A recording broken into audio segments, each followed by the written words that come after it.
my dear friends, how are you all?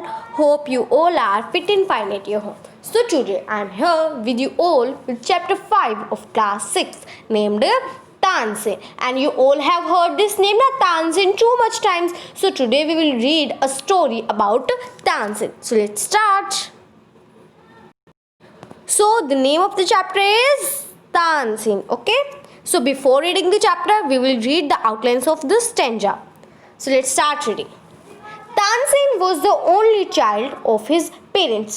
Tansen अपने माँ बाप का इकलौता बच्चा था. Naughty but talented. वो नोटी था मतलब नटखट था, बट टैलेंटेड लेकिन होनहार था, टैलेंटेड था. He imitated the calls of birds and animals perfectly. Imitated the calls of birds and animals means जो बर्ड्स पक्षी और जानवरों की आवाज़ थी वो उनको अच्छे से उनके जैसे आवाज़ निकाल लेता था. मीन्स उनकी नकल, उनकी आवाज़ की नकल वो अच्छे से कर लेता था. मीनिंग ऑफ इमिटेटेड इज नकल. ओके. वंस ही tried to frighten a group of travellers. एक बार उसने क्या ट्राई करा कि वो एक ट्रैवलर्स, एक यात्रियों के ग्रुप को डराएगा. क्या, कैसे? Roaring like a tiger. एक टाइगर की दहाड़ के मतलब एक टाइगर की दहाड़ निकाल कर, टाइगर के जैसे दहाड़ निकाल कर. You may hurt. Now we are going to start reading the stanza. You may have heard the name of Tansen. आपने तानसेन का नाम तो सुना ही होगा. The greatest musician our country has produced, जिसे कि हमारे कंट्री का सबसे ग्रेटेस्ट, सबसे अच्छा गायक कहा जाता है. A singer called Muknandan Mishra and his wife lived in Behat near Gwalior. एक सिंगर, एक गायक मुकनंदन मिश्रा अपनी पत्नी के साथ बेहत ग्वालियर के पास में ही रहता था. Tansen was their only child. Tansen सिर्फ उनकी इकलौता बच्चा था. It is sad that he was a naughty child. ये कहा जाता था कि वो बहुत ही नोटी, बहुत ही नटखट बच्चा है. Often he ran away to play in the forest. कई बार तो वो जंगल में भाग जाता था खेलने के लिए. And soon learn to imitate perfectly the calls of birds and animals. और कुछ टाइम बाद उसने इमिटेट मीन्स जो पक्षी और जानवरों के बोलने की आवाज़ है उसको उसकी अच्छे से नकल करना सीख गया. Now I am reading this one. Okay, sorry, this stanza. So let's start reading. A famous singer named Swami Haridas was once traveling through the forest. एक बहुत जाने माने गायक थे स्वामी हरिदास. वो एक बार जंगल में आते हैं with his disciples. Disciples means अपने चेलों के साथ. Tired, the group settled down to the rest of a shady grove. पूरे सब लोग थके हुए थे तो वो लोग एक शेडी ग्रोव के नीचे बैठ जाते. शेडी मीन्स छायादार, और ग्रोव पेड़ जैसे पेड़ लग जाते हैं ना, आसपास पेड़ होते हैं और जो उनका झुंड बन जाता है. मीन्स पेड़ के गोल पेड़ों का जो गोल झुंड होता है उसे ग्रोव बोलते हैं. Okay. Tansen saw them. Tansen ने उन्हें देखा. Strangers in the forest, he said to himself. उसने अपने आप से कहा कि ये स्ट्रेंजर्स, ये अजनबी कौन आए हैं जंगल में. It will be fun to frighten them. उनको डराने में बहुत ही मजा आएगा. He hid behind a tree. वो एक पेड़ के पीछे छुप जाता है. And he hid behind a tree. Hid is the second form of hide. And roared like a tiger. और एक चीते की तरह roar means दहाड़ता है. A little group of travelers scattered in fear. Little group means उन travelers का छोटा सा ग्रुप था, वो डर के मारे बिखर गए. Scattered means बिखर जाना. But Swami Haridas called them together. लेकिन स्वामी हरिदास ने उनको इकट्ठे करा. Don't be afraid, he said. उन्होंने कहा डरो मत. Tigers are not always dangerous. सारे टाइगर्स डेंजरस नहीं होते हैं. Let us look for this one. चलो इसको देखते हैं कि टाइगर है कौन. Let us look for this one. Suddenly one of his men saw a small boy. अचानक से उस झुंड में से एक आदमी ने एक छोटे से बच्चे को देखा. And there are no small boy hiding behind a tree, एक पेड़ के पीछे छुपे हुए एक नटखट से छोटे से बच्चे को देखा। There are no tigers master here, तो उनमें से एक कहता है, तो वो कहता है जिसने वो बच्चा ढूंढा था, वो कहता है कि टाइगर मास्टर यहाँ पर कोई भी टाइगर नहीं है, सिर्फ ये एक नोटी बॉय है। Now I am going to read these outlines of next stanza. Tansen learn music from Swami Haridas for 11 years. Tansen ने 11 साल तक स्वामी हरिदास से गाना सीखा। He stayed with a holy man called Mohammad Ghosh.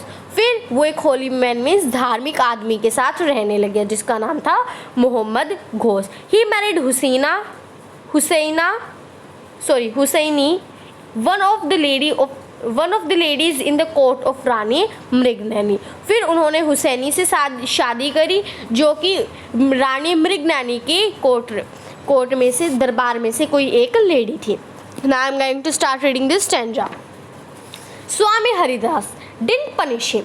स्वामी हरिदास ने उन्हें उसे पनिश नहीं किया। He went to Tansen's father.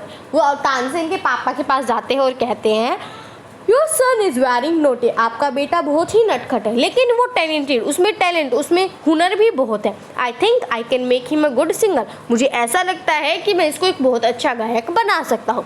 तो तानसेन 10 साल का था जब वो स्वामी हरिदास के साथ चला गया।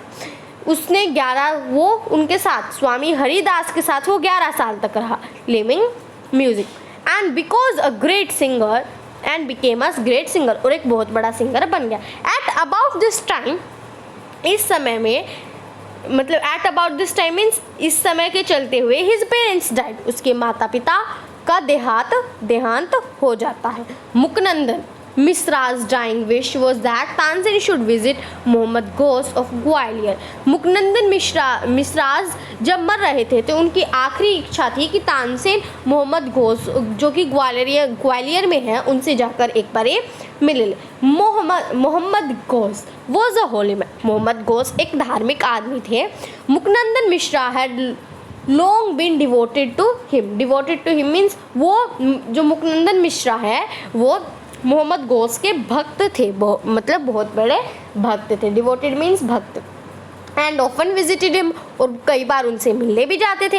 While living in Gwalior with Mohammad Ghosh, जब वो ग्वालियर में रह रहे थे मोहम्मद घोष के साथ, Tansen was often taken to the court of Rani Mrignaini. तो तानसेन को बहुत बारी रानी मृगनैनी के दरबार में ले जाया गया था। मतलब जब तानसेन मोहम्मद घोष के साथ रहते थे तो मोहम्मद घोष उनको कई बारी रानी मृगनैनी के दरबार में लेकर जाया करते थे। Who was a great musician herself, जो कि अपने आप से ही बहुत बड़ी गायिका थी। There he met and married one of the ladies of the court, और वहाँ पर वो मिले और उस दरबार में से एक लेडी से उसके साथ उन्होंने अपनी शादी कर ली। हर नेम वॉज हुसैनी, उसका नाम क्या था? Husaini. Husaini also became Swami Haridas disciple. Husaini भी स्वामी हरिदास की डिसिपल, उनकी चेली बन गई। Tansen and Husaini had 5 children who were all very musician। Tansen और हुसैनी के 5 बच्चे हुए जो वो भी गायक थे। Now let's come to the next page. Now I'm going to start reading this para, okay? Tansen had by this time become very famous। उस समय तक तानसेन बहुत फेमस, बहुत मशहूर हो गए थे। Sometimes he sang before Emperor Akbar, उन्होंने बहुत बारी राजा अकबर के सामने गाया था। Who was so impressed by him that he insisted Tansen should join his court। तो वो तानसेन से इतने प्रसन्न हुए, इतने इम्प्रेस हुए कि उन्होंने तानसेन को फोर्स किया कि वो उनके दरबार को ज्वाइन करे। इंसिस्टेड मीन्स होता है जोर देना, किसी बात पर आग्रह करना, हट करना। Okay, I am going to start reading this outlines. Tansen became a favourite in Akbar's court. Tansen जो था वो अकबर के कोर्ट में अकबर का फेवरेट हो गया था। Once he was asked to sing raag Deepak, एक बारी उसे राग दीपक गाने के लिए कहा गया। Tansen asked his daughter and her friend to sing raag मिग। Tansen, I am so sorry, it's Tansen और तानसेन। तानसेन ने अपनी बेटी और अपनी फ्रेंड अपनी बेटी और उसकी फ्रेंड को राग मेघ गाने के लिए कहा। आफ्टर राग दीपक के गाने के बाद तानसेन ने अपनी बेटी और अपनी बेटी के फ्रेंड को कहा कि जब राग दीपक मैं गा दूँ तो उसके बाद तुम लोग राग मेघ गाना, to counteract the effect of the latter, ताकि जो काउंटरैक्ट मीन्स जो प्रभाव पड़ेगा राग मेघ का, उसको काउंटरैक्ट मीन्स उसका प्रभाव कम करने के लिए। Now I am going to start this and this para will be most interesting part of this story. Okay, now listen it very carefully. Tansen went to Akbar's court in 1556। Tansen 1556 में अकबर के कोर्ट में गया and soon became a great favourite of the emperor, और बहुत थोड़े time बाद वो राजा का सबसे फेवरेट क्या होने लग गया, फेवरेट कोर्टरी होने लग गया। Akbar would call upon Tansen to sing at any time. Akbar Tansen को किसी भी टाइम गाने के लिए बुला लेता, बेशक से रात हो या चाहे दिन हो। और कई बार तो वो तानसेन के घर भी चला जाता था उसकी प्रैक्टिस देखने के लिए। ही also gave him many presents. उसने राजा अकबर ने तानसेन को बहुत से तोहफे भी दिए। Some of the courtiers became jealous of Tansen. कुछ कोर्टरीज, कुछ दरबारी तानसेन से जलने लगे। We shall never be able to rest till Tansen is ruined, they declared। उन्होंने क्या कहा कि हम लोग जब तक चैन से नहीं बैठेंगे तब तक चैन से नहीं बैठेंगे जब तक हम तानसेन को बर्बाद ना कर दे। ruined मीन्स बर्बाद। One of the courtiers Shaukat Miyan, उनमें से एक दरबारी जिसका नाम था Shaukat Miyan, had a bright idea, उसके पास एक बहुत ही ब्राइट आइडिया था। Let us make him sing raag Deepak, he said. उसने कहा कि हम उसको ये क्यों नहीं कहते कि तुम राग दीपक कर, how will that help us. दूसरे ने पूछा कि वो हमारी मदद कैसे करेगा। तो शौकत मियां जवाब देता है कि अगर कोई भी सिंगर राग दीपक को अच्छे से गाता है तो जो हवा है वो गर्म हो जाती है, और जो सिंगर है, जो उस गाने को गाने वाला है, वो जल जाता है, वो राख में वो राख बन जाएगा, मतलब वो जल जाएगा। इट मीन्स उसके कहने का मतलब था कि अगर कोई भी सिंगर राग दीपक को बिल्कुल अच्छे से गा लेता है तो वो सिंगर जल जाता है। क्यों? क्योंकि जो भी शब्द राग दीपक में निकलते हैं वो हवा को इतना गर्म कर देते हैं कि वो जो गाना गा रहा है गायक खुद भी जल जाएगा और इस पृथ्वी से भी बहुत से नाश हो जाएंगे। एंड ही विल डाई, और वो मर जाएगा। And we will rid of him. Shaukat Miyan went to Akbar and said. Shaukat Miyan फिर अकबर के पास जाता है और कहता है कि हमें नहीं लगता कि तानसेन एक अच्छा सिंगर है, चलो उसको टेस्ट करते हैं। तो कहता है कि आप उसको कहिए कि वो राग दीपक गाए। से only the greatest singers can sing it properly. सिर्फ वो जो बहुत बड़े बड़े सिंगर्स होते हैं वही उसको अच्छे से गा सकते हैं। तो of course he can sing it. Akbar कहते कि वो ऑफ कोर्स बिल्कुल वो गा सकता है। तानसेन कुछ भी गा सकता है। तो तानसेन डर तो गया था कि उसको राग दीपक गाना पड़ेगा, वो जल जाएगा, लेकिन वो राजा का अनादर भी नहीं करना चाहता था। तो वो कहता है कि वेरी वेल माय लॉर्ड, बहुत अच्छा, मैं गा लूँगा, but give me time to prepare myself. लेकिन मुझे कुछ समय दीजिए अपने आप को प्रिपेयर करने का। तो तानसेन अपने घर जाता है और वो इतना उदास कभी नहीं होता है। तो उसने अपनी वाइफ से कहा कि मुझे राग गाना है। तो but the heat it gives, उसने क्या कहा अपनी वाइफ से कि मुझे एक राग गाना है, लेकिन प्रॉब्लम ये है कि जो गर्मी आएगी उस राग से वो कैमल लैंप्स को अलाइट मीन्स लैंप्स को जला देगी और मेरे को भी राख में बदल देगी, मतलब मुझे भी जला देगी। Now I am going to read this one. तो अभी फिर तानसेन कहता है कि मेरे दिमाग में एक उपाय है, एक आइडिया है। अगर मैं राग मेघ गाता हूँ और उसी समय मेरे राग मेघ गाते हुए ही कोई and sings it properly it will bring rain. अगर मैं राग दीपक गाता हूँ और मेरे राग दीपक गाते समय ही उसी समय अगर कोई राग मेघ बिल्कुल अच्छे से गा दे तो उससे बारिश आएगी और जिससे कि वो खतरा टल सकता है। Perhaps a daughter Saraswati and her friend Rupavati could do it, he said, उसने क्या कहा कि हमारी बेटी सरस्वती और उसकी दोस्त रूपवती ये काम कर सकते हैं। उसने दोनों लड़कियों को रागमेघ अच्छे से सिखा दिया और उनको दिन और रात 2 हफ्ते तक दिन रात उनको प्रैक्टिस कराता रहा। तो तानसेन ने उनको कहा कि तुम्हें तब तक वेट करना है जब तक कि जो लैंप्स हैं वो जलना शुरू ना हो जाए, और जैसे ही लैंप्स जलना शुरू हो तुम गाना शुरू कर देना। Now I am going to read this. Both raags were sung according to the plan, दोनों के दोनों राग जैसे प्लान किए गए थे वैसे ही गाए गए।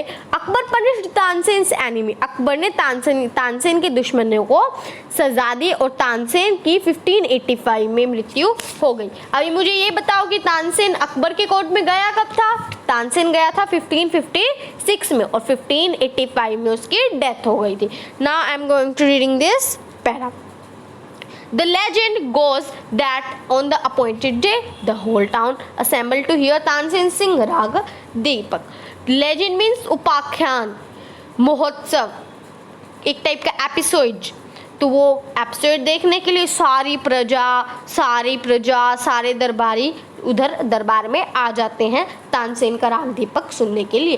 When he began to sing, जैसे ही उसने गाना शुरू करा हवा गर्म होने लगी। जो कुछ पीपल थे ऑडियंस में वो प्रेस्पिरेशन मीन्स पसीनों से नहा रहे, मतलब उनको बहुत पसीना आने लगा और जो पत्तियां थी पेड़ों की वो सूख कर नीचे गिरने लग गई। और जैसे म्यूज़िक कंटिन्यू किया गया जो बर्ड्स थे वो आसमान से नीचे गिर गए गर्मी के कारण, और जो पानी था वो जो नदियों में पानी था वो उबलना शुरू हो गया। पानी था नदियों में वो उबलना शुरू हो गया। Now I am reading this para, okay. People cried out in terror as flames shoot up out of nowhere and lighted the lamps. लोग चिल्लाने लगे, घबराने लगे क्योंकि लैम्प्स भी जलने लग गए थे। At once Saraswati and Rupvati began to sing Raag Megh, और जैसे ही लैम्प्स जलने लगे सरस्वती और रूपवती ने रागमेघ गाना शुरू कर दिया। तो जो स्काई थी वो बादलों से ढक गई और बहुत जोर से बारिश आने लग गई। तानसेन बच गया। The story goes that he was very ill, लेकिन क्या हुआ कि तानसेन बहुत बीमार हो गया। उस राग को गाने के बाद तानसेन की तबीयत बहुत ख़राब हो गई और अकबर बहुत अपोलोजाइज था, बहुत सॉरी था तानसेन से कि उसकी वजह से उसको उन सब चीज़ों से सफ़र होना पड़ रहा है। He punished तानसेन्स एनिमीज, उसने तानसेन की एनिमी को तानसेन के दुश्मनों को सजा दी। When तानसेन got well, जब तानसेन बिल्कुल ठीक हो गया, स्वस्थ हो गया, तो एंटायर सिटी रिजॉइस, पूरी सिटी फिर से आनंदित हो गई, बहुत खुश हो गए। Tansen remained Akbar's court singer till 1585 when he died. Tansen Akbar के दरबार का गायक रहा 1585 तक, जब तक उसकी मृत्यु न हो गई। ही कंपोज्ड सेवरल न्यू राग्स, उसने बहुत से नए राग कंपोज किए, डिस्कवर करे, निकाले। Tansen's tomb is in Gwalior. Tomb means होता है समाधि, कब्र, ओके। उसकी तानसेन की समाधि यानी कब्र ग्वालियर में है और it is a place of pilgrimage for musicians, और जो गायक होते हैं उनके लिए वो जगह तीर्थ यात्रा के लिए है। So friends, hope you like this video, and if you know that now what you have to do, you have to like, share and subscribe to my YouTube channel. Friends, thanks for watching my video and also have a beautiful day. Bye bye.